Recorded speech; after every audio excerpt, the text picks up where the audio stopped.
ꯇꯧꯔꯤꯁꯤ ꯁ꯭ꯋꯥꯏꯗ ꯃꯤꯇꯤꯡꯁꯤꯡ ꯑꯁꯤꯒꯤ ꯑꯗꯨꯝ ꯂꯣꯏꯁꯤꯜꯂꯁꯤ ꯑꯩꯈꯣꯏ ꯗꯨꯋꯥ ꯇꯧꯔꯒ ꯂꯥꯏꯕꯛ ꯊꯤꯕꯕꯨ ꯑꯩꯈꯣꯏꯒꯤ ꯃꯦꯝꯕꯔꯁꯤ ꯃꯁꯤꯡ ꯌꯥꯝꯗꯦ ꯉꯁꯤ ꯂꯥꯛꯄꯁꯤ ꯉꯁꯥꯏ ꯂꯥꯛꯑꯝꯕ ꯃꯈꯩꯁꯨ ꯆꯐꯨ ꯄꯨꯜꯂꯝꯕꯗꯨꯁꯨ ꯍꯧꯖꯤꯛꯇꯤ ꯂꯣꯏꯅ ꯍꯧꯒꯠꯅꯈ꯭ꯔꯦ ꯑꯗꯨꯅ ꯍꯧꯖꯤꯛ ꯁ꯭ꯋꯥꯏꯗ ꯑꯗꯨꯝ ꯃꯤꯇꯤꯡꯁꯤ ꯍꯣꯏ ꯇꯧꯔꯁꯤ ꯃꯑꯣꯡ ꯑꯃ ꯇꯧꯔꯁꯤ ꯑꯩꯈꯣꯏꯒꯤꯁꯤ ꯑꯩꯈꯣꯏꯁꯦ ꯀꯔꯤ ꯍꯥꯏꯒꯗꯕꯅꯣ ꯑꯩꯈꯣꯏꯒꯤ ꯀꯝꯃ꯭ꯌꯨꯅꯤꯇꯤꯁꯤ ꯑꯩꯈꯣꯏꯁꯤ ꯈꯪꯗꯦꯅꯦ ꯑꯩꯈꯣꯏꯁꯤ ꯀꯔꯤ ꯍꯥꯏꯁꯤꯒꯦ ꯈꯪꯗꯦꯅꯦ ꯑꯩꯈꯣꯏ ꯃꯌꯥꯝꯒꯤ ꯑꯣꯏꯕ ꯁꯨꯃꯥꯏꯅ ꯂꯥꯁꯇꯤꯡ ꯑꯣꯏꯅ ꯀꯥꯟꯅꯒꯗꯕ ꯂꯩꯕ ꯈꯤꯇꯪ ꯂꯦꯕꯔ ꯊꯥꯊꯒꯗꯕ ꯀꯣꯛ ꯊꯥꯊꯒꯗꯕ ꯑꯦꯔꯤꯌꯥꯁꯤꯗ ꯑꯩꯈꯣꯏꯁꯤ ꯈꯔ ꯄꯥꯏꯅꯦ ꯀꯣꯛ ꯍꯦꯛ ꯆꯪꯒꯗꯕ ꯀꯣꯛ ꯊꯥꯊꯒꯗꯕ ꯃꯐꯝꯗ ꯑꯩꯈꯣꯏꯁꯤ पाइने कोक चंगोइदबा लगाव खाखुंगुंबा इलेक्शन की वोट पेशागुंबा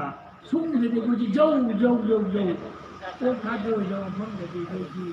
नुंगाइ नै कोई सी अदुगा सुंग कोक खर चंगदबा फम चफम सिददि कोई सी पाय अदु गरि दौरिने मसी कोई चुना खर गादने कोई दुआ तो उनतना खर सुमाइने खर खगलाउनबा हाइ नबसिने तन बाइदि लेति अल्लाह तो निकप तो विशन बांग्लादेश तेगी कोई डॉक्टर शाहजहां साहब लाखुल कुछ अलान मिशन बिरपनी खुदा मादु मान मादि तिरपो कांदा मादु मान नौद्रे मापुन मुरिबा ये पुत्रे नमा अभी गंजा एंगल लाक्टर मुजानी मादि सोमदा ह्यूमन राइट्स की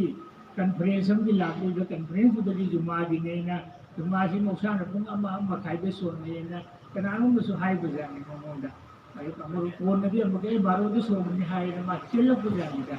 कोई नमालु रो पानमा लेरमगनी सिदा अदु पासरो नमा सोंदरे नंगो मा दिलुंग दान चप्प सुना मरोयना अदु माइ तौबिला तो खबनी माने तो फजबा मागी एसपी सुपिरन ने माई एसपी सु नुगाइरे मौलाना आजाद की मतांगा याम नंगाद्रगसु अखोगी दिंगी ओइबा कोई इस्लामी अबा वाली ओइना दुनिया पुंगुली ओइना पिक्चर ममान पीरगा अखोगी प्रायोरिटी करी ओइदगे कोकदगे अखोगी ओदगे अखोगी करी हाइने अखोगी मरु ओइबदि अखोगी लोइम खांगी सिने अखोगी जोन होनरसे अखोई हाइए लेइस्राव मतुंगा दुनियादगे अखोई आखिरत चलख्रब मतंदा अखोई सक्सेस ओइरुनबा हाइबदि अखोई सिदना सिदे सिदे सेलै बिदे अखोई बिदे टेम्पोररी सिदे अखोई नसाई माना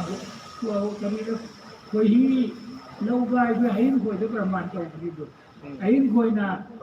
करी कोई चुपुरगा तुमसलगा थमगा माई सीजनगी कोई ओइनबदु माइना दुनियादा अखोई हाइन कोइ सारगा लागा सिदे अखोई अमल तौरगा अखोई मसीना तुमसलगा हयें आखिरतका सिरब मतुंगी पुंसीगी अखोई इटर्नल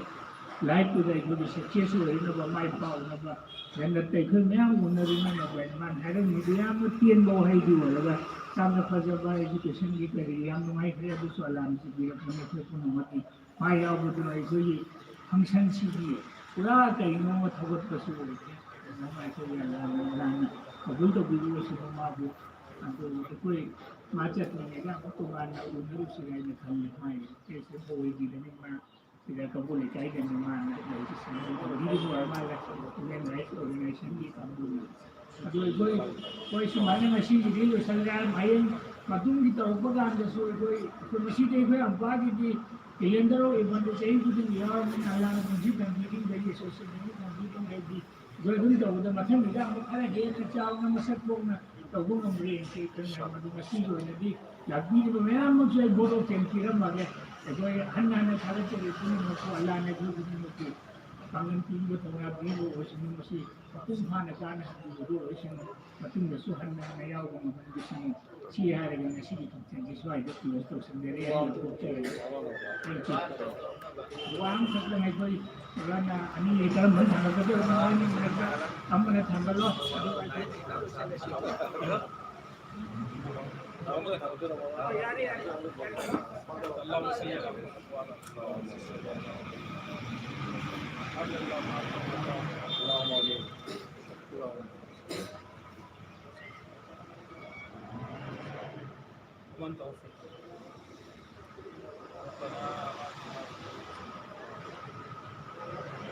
يا لا لا من نسي نهار كي يدل بمن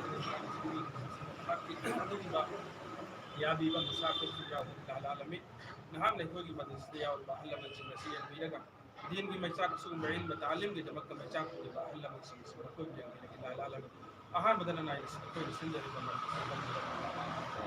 نسي مكاتاني العالمين أسوم بيوارنس کی العالمين سوم بأمتا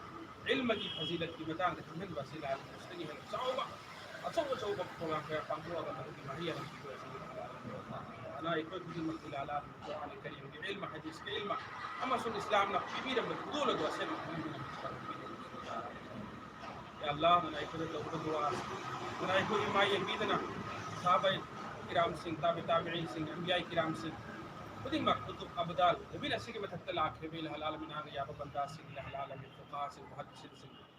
شيخ سين إلى العالمين هذا الخجر الإسلام بدي ما أروي بالحضور أكرم صلى الله عليه وسلم